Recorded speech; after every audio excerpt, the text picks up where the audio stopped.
En mars 1981, les grosses têtes dans la nuit des temps sur RTL. Autour de Philippe Bouvard, Gérard Jugnot, Jacques Martin, Jean-Yann et Olivier de Kersauzon. Bon, alors une question de Monsieur Hoc de Pont-à-Marc dans le Nord, qui va quand même élever un peu le débat. Je l'espère. Qu'est-ce qui est long, qui a 20 cm, un tuyau au milieu et qui fait plouc-plouc? Non, qui a dit « L'homme est du bois dont on fait les arcs. Plus on le tient courbé, plus il se redresse. » Eh ben, qu'est-ce que je disais? Un écrivain français, monsieur Bouvard? Oui, et qu'il n'était pas du tout porté sur la gaudriole, lui, monsieur. Alors, Bouvard. c'est Daniel Rops. Non. Lamartine. Il n'était pas porté sur la gaudriole. Eh bien, on peut dire que c'est un des prédécesseurs de Daniel Rops. Alors, c'est... Non, ça, c'est pas pour Peggy. Non. Claudel. Fournier. Un des prédécesseurs de Daniel Rops. Oui, parce qu'il a beaucoup écrit sur la religion, comme... Renan. Oui. Ernest Renan. Ouais, Très bonne réponse. T'as lu ça, toi Tu as lu Renan, toi? Oui. Mais quand? Mais Renan, Parce que ça fait 40 ans que je lis. Mais Pourquoi est-ce que tu trouves le temps de lire C'était ça ou Renan? faire l'amour, et finalement j'aime mieux un livre. Renan, il n'a pas écrit vraiment. Enfin, quand je dis ça, ça n'est pas certain. Appelez-moi mon petit Tom. C'est drôlement joli. Vous ne resterez pas ici. Oui, je veux bien un petit café, mon enfant. Oui, moi aussi.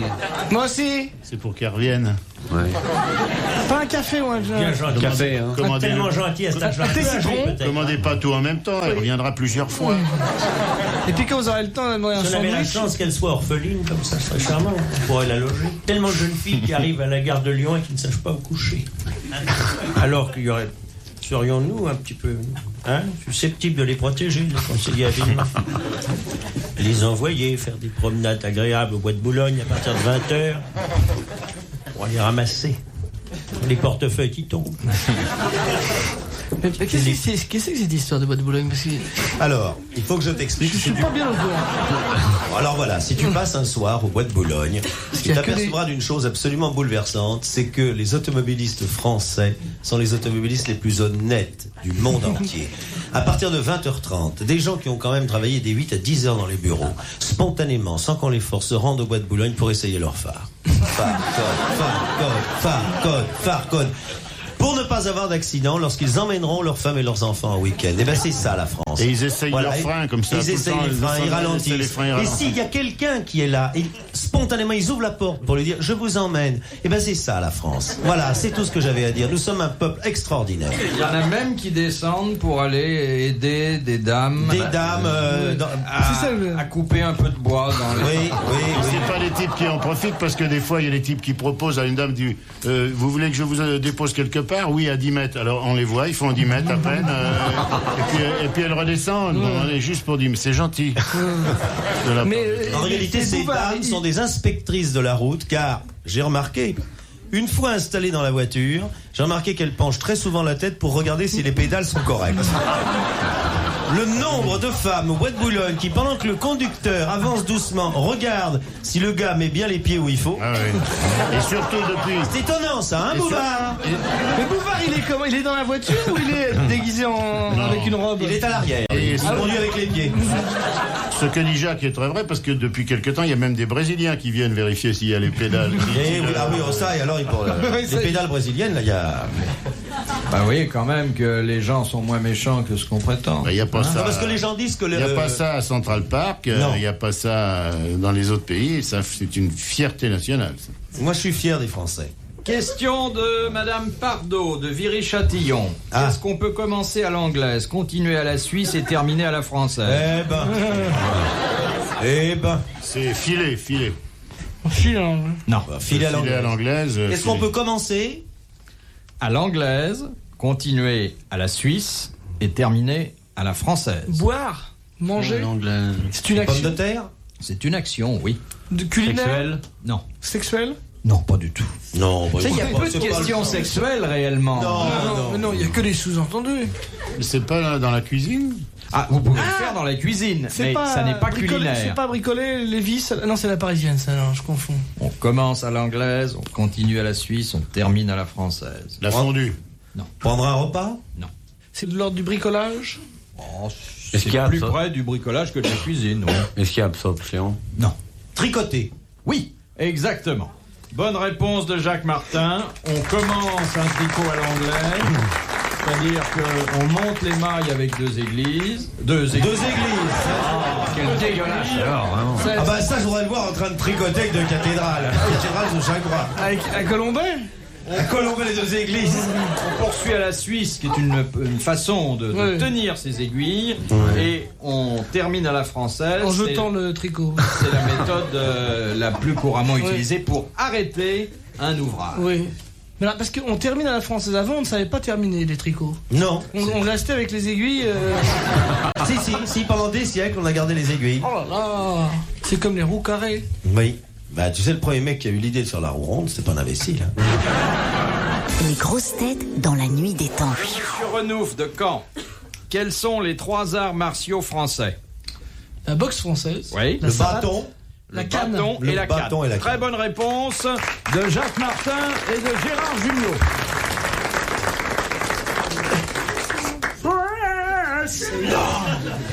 Vous faites, vous, de La savate, oui. Ah oui. C'est drôle, étant donné votre côté un peu négligé, j'aurais plutôt cru que c'était la pantoufle que la savate. Ah non, mais il tire bien, vous avez vu là? Vous avez vu vos bas maintenant? 2 mailles qui ont filé. De Monsieur Desfossés de Gagny, quelle différence peut-on faire entre l'évanouissement et la pamoison? Oh, bah, c'est plus joli, la pamoison. La pamoison, c'est quand on a du plaisir. Ouais. Parce que Une l'évanouissement. belle dame qui tombe en pamoison, c'est mieux qu'une gonzesse qui tombe qui est évanouie. Un mot qui est vieux. Pamoison, c'est dans le salon et l'évanouissement, c'est dans le commissariat de police. Il y a de ça, C'est vrai d'ailleurs. Oui, mais alors il faudrait que... Évanouissement, c'est quand on a pris un coup. Ouais, non. La pamoison, c'est un terme littéraire. Ouais. Non, Dans la pamoison, il y a une nuance admirative. Non, c'est se pâmer de plaisir. Les transports vous conduisent à la pamoison. Pamoison, c'est quand... Quand il y a les plumes qui s'écartent. Donc on se pâme. Comme l'oiseau. Le pan. Comme le pan. Parce que les Non, pans, mais c'est pamoison, le c'est à la suite d'une émotion. Évanouissement, c'est à la suite d'un coup. Exactement. Très bonne réponse de Jean-Yann.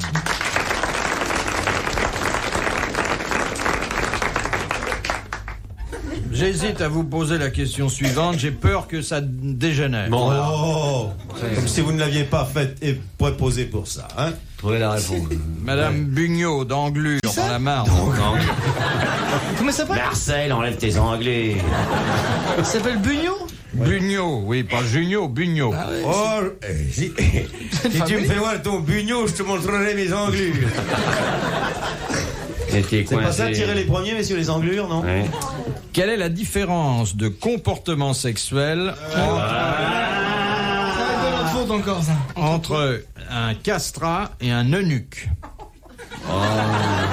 Alors, c'est fastoche. Le castrat, il peut pas avoir d'enfant, il peut pas reproduire. Et le nuque non plus. Ah non, l'eunuque, il peut pas se reproduire. castrat. Le nuque, t'as plus rien, Il y le en a un castrat, qui juste... peut Mais non, le castrat peut avoir une érection, Il y en a un qui le nuque peut- peut avoir une érection, le castrat non. Exactement. L'eunuque peut, le castrat ne peut pas. sûr. Très bonne réponse de Jacques Martin.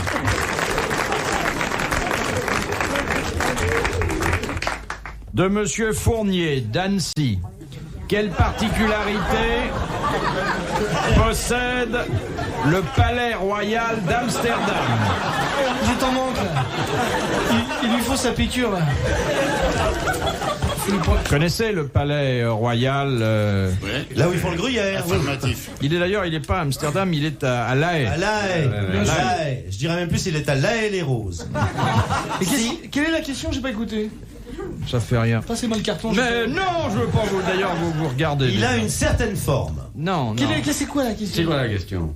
Quelle particularité il offre, ce palais royal? Ah oui, il est très petit, il fait 12 La mètres carrés. reproduction d'un autre. Non. Il fait 12 mètres carrés, ça s'appelle une kitchenette. Il est sur pilotis. Il est sur pilotis. Ben oui, tu me le demandes, je te le dis. Très bonne réponse de Jacques Martin. Vachement gentil, vachement sympa. Ouais, parce que nous, les jeunes entre nous, on se jette des cigarettes, puis quand on n'est pas con, on les écrase pas. Merci, les chiens sympas. Je te ramène en Solex. De Monsieur Mériel Bussy de Tillier-sur-Avre dans l'Eure. Oui. Où naissent les bébés hippocampes? dans des choux. Dans les écuries d'eau. Gias. Non, on ne souffle pas. Non, hein. ne souffle pas. Qu'est-ce que vous avez dit, madame? Ils ont soufflé dans la poche à Bouvard. Ça n'est dans l'eau? Oui, oui. Dans l'eau de mer? Bah oui, l'hippocampe. Dans des anémones? Non. Dans le ventre du papa. Alors, Dans la poitrine du papa. Dans l'estomac du papa. Il non. n'accouche pas, Sur le dos, sur le dos. Non. Dans le dos du papa, dans la bouche du papa. Dans le Non. sac à dos, dans les Dans la oreilles? bouche du voisin. non. Alors, C'est le papa, c'est le père qui accouche. c'est le C'est le père qui accouche. Enfin, il accouche pas, mais je veux dire, l'œuf est placé où? Sous le ventre. Sous le bras. Dans les bras, N'importe document. sous le dans les bras. bras, elle lui met dans les bras. La maman hippocampe, elle prend le petit œuf, elle vient les porter dans les bras du papa hippocampe qui prend son petit bébé comme ça. Oh, c'est beau. Oh, que c'est beau. beau. Mais où est-ce qu'il met l'œuf? Il Sur la il selle veut, qu'est-ce qu'il en a à foutre après une fois qu'il a bon. Il le casse, il fait Dans, une dans poêle. dans le sulky?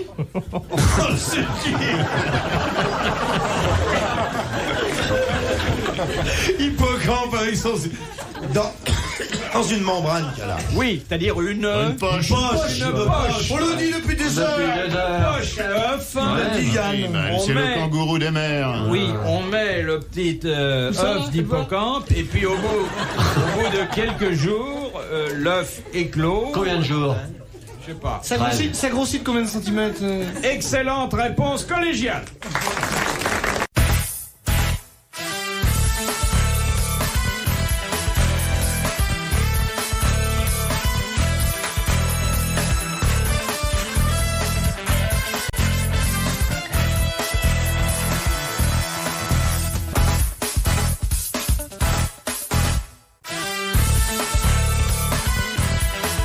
Jean-Yann, Jacques Martin, Gérard Jugnot et Olivier de Kersauzon étaient les invités des grosses têtes dans la nuit des temps en mars 1981 en compagnie de Philippe Bouvard. De Madame Boutonneux de Beuzeville dans l'Eure. Dites Madame Acné, c'est tout. L'acné, ton doux regard se voit. Je t'aime mieux que mes boutons. Il y a tout un opéra sur le. Qu'est-ce qui contient 159 litres? Ah bah tiens. Eh bah tiens. Ouais. Hein? Foudre. Léon Zitrone. Non. Je l'ai vu l'autre fois. C'est simplement le nom d'une barrique que vous Un demandez. muit. Non. Une stère. Un stère. 159 Un litres. demi-stère. 1 hectolitre et demi. Non. Mais C'est c'est un un récipient que vous nous demandez? récipient. Oui. Une peau de chèvre? Non. Une grosse chèvre? C'est les 150 litres de C'est un- liquide possible? 159 litres. De liquide? De liquide, oui. De Pas liquide. de gaz comprimé. Mais c'est Non. un ustensile moderne? C'est toujours 159 litres. Toujours. Ça peut pas être 160 litres. Non. Un baril De quoi? Une de Rolls? pétrole. Un baril de pétrole. Excellente réponse de Jean-Yann. Ça, c'est bien encore. Hein, c'est bien encore des conneries pour calculer le prix, diviser par 159 pour trouver le prix du litre. Non, mais ça, ils ne calculent pas en litres. Peut-être que ça fait 50. 53 souverains, 2 piastres, les 159 litres. C'est une taxation évolutive dans l'intérieur du serpent monétaire, que vous ayez d'évaluation ou pas d'évaluation, c'est exactement le même. Donc les 159 litres seront même prorata. Mais oui, c'est vrai ce qu'il allumé. dit, parce que c'est vrai que si on prend La sous-jacence la sous-jacence de la produit référence Mornay, on arrive à une ambivalence. Et même c'est marrant, parce que même si on C'est passait des en pieds problèmes de cubiques, TVA. en pieds cubiques pour la même mesure, on retomberait exactement de la même façon, hein, sur les mêmes marges différentielles. Donc on les réadditionne et on retombe sur 159 Non, mais sans litres. vouloir te contredire, et enfin je veux rajouter à ton propos, je crois que si on établissait une marge internationale des quotients ambivalents, on arriverait à une exponentialisation du sous-traitement en potentiel plural. Oui, non, mais là, vous raisonnez sans la TVA, mes enfants. Non, oui, ça c'est. Ah, la TVA n'a rien à voir là-dedans, il s'agit de semi-pieds cubiques. Tu les reprends, c'est tout. Non, mais là, je pose une question intéressante. Alors, que fais-tu De paille. Que fais-tu de l'obédience comique de la sous-balance Il l'ignore, c'est transsoïdale il l'ignore du moment. Et vous vous rendez compte Ou l'abcès ipsoïdal de cette mévente a-t-il une concurrence sérielle au niveau des plateaux de Cusmar? Mais oui, c'est ça. Mais c'est ça, C'est le- qu'un plateau de Cusmar. Mais ben, quand C'est on ne le- sait pas, on participe C'est à un l'émission niveau de comme ça. quotient d'élévation ponctuelle. C'est à partir de le plateau de Cusmar, c'est un point référentiel de la donnée subjective sur un marché. Et tout. C'est-à-dire Lorsque les fournitures atteignent ce qu'on appelle le plateau de Cusmar, à ce moment-là, on en revient au quota libre ou au quota non exponentiel. On en revient donc Plus simplement, aux plus pieds on cubiques, vend, aux moins, 159 moins, litres qui moins. sont considérés comme référentiels. C'est Alors, tout. ce qu'il y a d'intéressant, peut-être, à souligner, peut-être, et ça c'est intéressant, parce que je voudrais faire une émission à la télé comme ça pendant 5 semaines. Ce serait peut-être que tu nous expliques comment, en partant du plateau de Cusmar, on en est arrivé à la référence de McKinley. 707 mètres, le plateau de Cuchemar. Il ne s'agit pas du plateau de 1000 vaches, elle C'est-à-dire ça que ressemble à un Il plateau de faudrait peut-être Cuchemar. demander à Jean-Yann son avis. d'abord, c'est un truc qu'on multiplie par 3 1416. Oui, toujours au départ. C'est normal, vu que c'est un Et deuxièmement, c'est un truc qu'on a beaucoup de mal à se faire rembourser dans les notes de frais. Oui. Non, mais Et on en trouve où des plateaux de Cuchemar? À Arcachon, vous avez à Arcachon, le restaurant, vous avez soit le plateau de fruits de mer, soit le plateau de Cuchemar. c'est ça. Ça ennuie tout le monde, ils s'en foutent. Ça vous ennuie pas un cours d'économie comme non, bah c'est Vous tout. pourriez prendre des notes. Hein. Et qu'on parle plus d'un petite boule avec des petites braguettes, des petits Pas avoir de conversation, parce que quand même, il faut bien le dire que la radio et la télévision se doivent de changer, et nous devons un tout petit peu d'apporter la culture au sein de nos auditeurs, de nos téléspectateurs. Moi, je prépare toute une série d'émissions, là, tous les soirs à 20h30. Kierkegaard, mon ami. Là, ils vont se marrer. Un sujet de 7 heures. Ouais, du 1er janvier. Oui, lequel? L'art gothique dans le Bas-Vexin. Ah oui, non, ça, Vachement intéressant. Moi, j'ai tout un sujet sur les magouilles qu'il y a dans la philatélie. ah non, mais là c'est très vulgaire. Ah bon, Non, c'est pas, non, il faut des sujets qui intéressent tout le monde. Par exemple, tiens, donc je tiens à annoncer la suppression totale des films. Hein. À la place, il y avait une émission que j'ai donc réussi à placer, Kierkegaard, mon ami, qui sera suivie par À la recherche de Nietzsche, qui va être très très amusant. Vous le cherchez, mais vous le trouvez pas. Ah non, bah forcément, en 27 émissions, on pensait bien que c'est pas possible, il faudrait plus d'un. L'émission commence rue des Morillons, à la recherche de Nietzsche. Puis il y a Klobels, Henner, Hanske, Vanske, Hermierk, Lanske, tous les philosophes suédois aussi qui sont vachement intéressants. Jean, on pourrait peut-être faire cette citation que tu avais mis en exemple. Moi, je m'en fous, moi. Oui, non. Moi, ça m'intéresse pas, moi. La culture, tu t'en fous. Complètement. J'ai aimé ça, puis alors maintenant... Et pourquoi tu as arrêté au certificat? Parce qu'après, il y a plein de choses à apprendre. Non, Je vais te poser une question indiscrète, Jean. 7 x 8. Alors, 7 x 8, je vous c'est pas propose mal. une soustraction maintenant. Oui. C'est Monsieur Mignon de Carvin dans le Pas-de-Calais qui nous la propose. Oui. Qu'est-ce qu'on obtient lorsqu'on soustrait le nombre 14 de la pointure de sa paire de chaussures? Quoi? Je comprends. Une paire de chaussures trop. Je fais du 41, je soustrais 14. Ça nous fait combien, monsieur Yann? Ah, ça, alors là, il me faut un crayon. Oui. On obtient une paire de chaussures qui vous vont pas. La pointure de son fils? Mais non. Mais non, la pointure qu'on avait à la naissance. Mais non. Moi, je fais du 43. Ah, quand même. Mettons que je fais du 43 ou du Ouais. 40. Alors, on enlève C'est une 14. En fait, je fais du 42,5, mais alors, soustraire avec et demi, je pourrais pas y arriver. Par conséquent, Et encore, c'est ou 42 ou 43. Non, mais 42. Je soustrais 14. Ça fait 28. Bon, Voilà, 28. alors 28, qu'est-ce que c'est? Le Front Populaire, c'est 36. Non. Donc 36 et 14. Si c'est 14, c'est la guerre. Alors, tu mets 14, tu rajoutes 18. un mec qui chose du 50, il réussit à attraper le Front Populaire. Bon alors, qu'est-ce que je voulais que je vous dise? Ça n'a pas de sens, parce que vous, je sais moi, j'en ai combien. 27. Moi, je chose du 38. Bon, Bon, alors, Ah, le petit mot. alors, 38 moins 14. ça fait 24. Moi, ça fait 27. Alors pourquoi moi 28 et vous? Ah, 24, je sais, c'est votre nombre dedans. C'est le tour Non, de moi, je cou. fais du 42, ça fait combien? Mais comme moi. C'est pas le tour la de cou. pointure de col. Mais non, Mais non. c'est pas du... C'est dans le corps. Mais oui. C'est ce qu'on paye dans C'est tout les le temps comme ça. Tout le temps, c'est une constante absolue. La taille à la main. Non. L'os La du taille du pied. nez. La taille du pied. Comment la taille du pied il y a... On n'a pas des chaussures de 14 cm de Mais plus excuse-moi. que le pied. J'ai pas des chaussures qui font 27 cm là. Mais si. Allez chercher un. Mais non, c'est pas vrai. Regardez les chaussures. J'ai 20 là. Il faut 1 centimètre, il faut les points. Non, un centimètre. ça n'a pas de sens. Mettons que je dessine un pied. Oui. Ça, c'est un pied. C'est après une entorse, ça, hein. Tu dessines comme un pied. Je dessine une chaussure. Ça, c'est une chaussure. Quel artiste. S'il y a 14 cm, ça fait 7 cm devant, 7 cm derrière, je me casse la gueule. Je tiens pas dans une chaussure comme ça. Oui, parce que la taille, c'est le nombre Attendez, de j'ai pas centimètres. compris. Quand on déduit 14 cm de On sa obtient en centimètres la taille de son pied. Vous pouvez pas me faire avaler, moi, que... Mais je veux mes pas vous faire mes avaler mon chaussures pied. font 14 cm de plus Mais que non. mon pied. Mais si. Enfin, on nagerait dedans. Mais pas 14 de moins. cm, 14 points en plus. 14 points de quoi? On mesure pas des points. Mon pied fait pas 28 points. 14 points, qu'est-ce que ça veut Mon dire, point fait points? 4 cm, regardez. Et mon pied, il y a bien 3 Moi, points dans mon dans une pied. chaussure à moi, je mets mes 2 points, c'est tout. Oui, c'est complètement vaseux. Je vais vous poser une question, Oui. Philippe. C'est Oui. c'est valable pour les bottes? Moi, j'ai des bottes, moi. Parce que là, j'ai décidé une botte. Alors, Avec la botte, c'est encore plus con comme truc. Non, écoute, il faut quand même qu'on fasse un peu progresser la culture. Et là, pour la taille des chaussettes, ça joue pas. Ça joue Non, pas, parce que si une chaussette fait 14 Si cm, une chaussette fait plus, oui, c'est 14 cm de plus que le pied. c'est ridicule.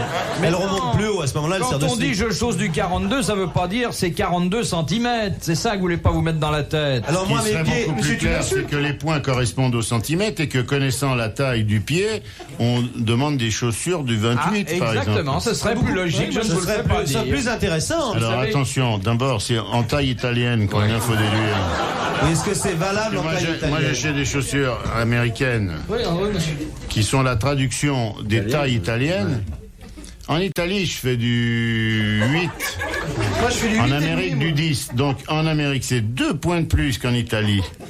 Moi, je prends les chiffres. Hein. D'abord, 158 litres. 159. Non, il y en a un perdu. 159. Non, il y en a un évaporé. Ça n'a pas de rapport avec les 159. chaussures. Une chaussure de 159 litres, c'est trop.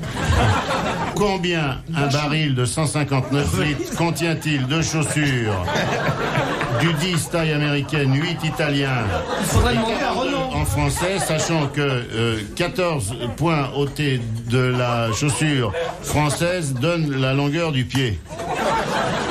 Le baril, c'est plutôt arabe. Alors, la longueur de la babouche. Retrouvez les grosses têtes dans la nuit des temps sur RTL.fr.